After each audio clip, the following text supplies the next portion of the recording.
I was talking to somebody earlier today who's been involved with the sport for a while, and they were asking a little bit of advice, and they said, yeah, as the kids get older, skiing's about 90% mental, about 10% technical, or 5% technical, 5% heart.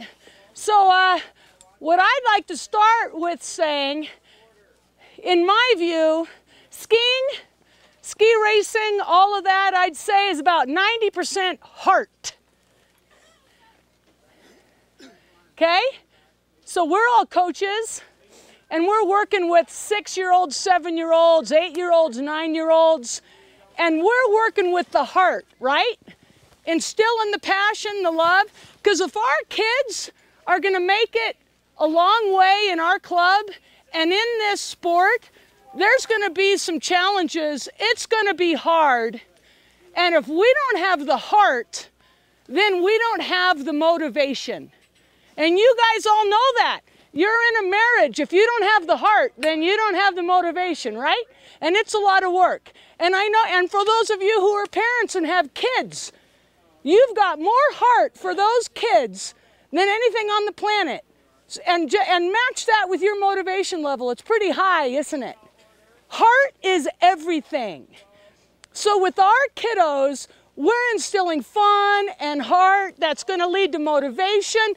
That's going to lead to skill improvement and all that, okay? So just chew on that for a little bit while we take a powder run. How about that? Let's do it, gang.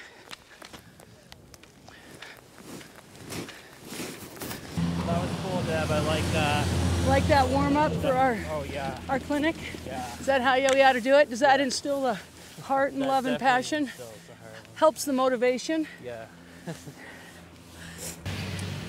People talk about luck. And people talk about how you're not lucky, you're just prepared, right? And I feel like in this sport, we just have to show up. That related to heart and related to motivation, you know, there's gonna be questions. There's life lessons that take time to reveal themselves. And you never really know when those lessons are gonna show up. And as a parent, you don't have control over when those light bulbs are gonna go off with your kid. Your kid's gonna struggle, your kid's gonna fall, your kid is gonna hate the sport, they're gonna love the sport, but they've got the motivation.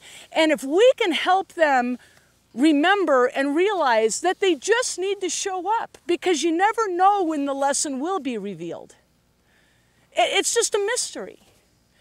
And my greatest lessons that I learned in skiing were very private. I couldn't have anticipated when they were going to happen, but they just sort of one day revealed this and one day revealed that, and they were out of my parents' control, but I showed up. I was mindful, I was present, I was motivated, and I think that's what's so cool about skiing. And for you 10 parents, I think we've got to give more trust in our kids. We need to tap into their motivations. We need to help them realize that they just need to show up. And when they show up, they're going to learn their own lessons that are independent from us. And this whole story is going to unfold. I think that's really cool about skiing and ski racing. And that's my soapbox. What do you think?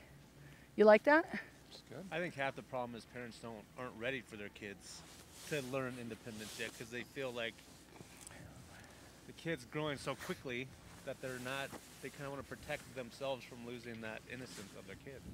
Yeah. So maybe that's where they get in the way of that opportunity a little bit. Hard for them to let them struggle too.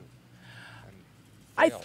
I think that is so true. And what's so interesting about that is none of that really has to do with their kid, does it? It's about the parent. Oh, absolutely. Yeah. And how much of what we experience out here is about the parents. You know, the parents' philosophy, or the parents' ego, or the parents not wanting to let go, or the parents wanting their kid to learn to carve, or their parents, whatever it is, when it is about the kid. And yeah, and it's about that kid's development. And the kids' ownership of their own experience. And part of owning their own experience is experiencing it with themselves very privately, all their own. It's theirs. Their own way. And learning their own way. Yeah, right. I agree.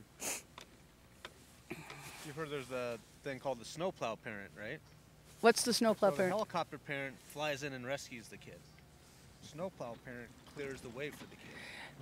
And that's almost a worse situation because the kid never has any adversity until they're out of the womb, out of the house, and then they don't know how to deal with it. So you just gotta let them do their own thing as much as you can within realms of rules. But Yeah. Gina sees that a lot at school with snowplow Yeah. parents where Yeah. these kids are disasters and they're like, the snowplow parents just, these kids haven't learned anything yet. Yeah, and then the kids go to college and then they come back after a semester. Yeah, And not our 8 and 9-year-olds. no way. Our 8 and 9-year-olds going to be prepared, motivated, excited, take on the powder, face the adversity in the world with heart and love and passion and a desire for more. We went skiing Friday afternoon with my dad, Nolan and I. And we took him down Third Pitch. Yeah, He loved it. yeah, You know that hike out of there? yeah, No complaining the whole way out. I want to do this again. Can I yeah. get cedar? That's bro? awesome. No, He asked me no. 10 times to do that pitch yesterday. Yeah. East face was good. I told him point blank, we're not allowed to go out of bounds in our group. But he loved it. It was cool to see like a legit powder run with your kid. It was Yeah. so fun.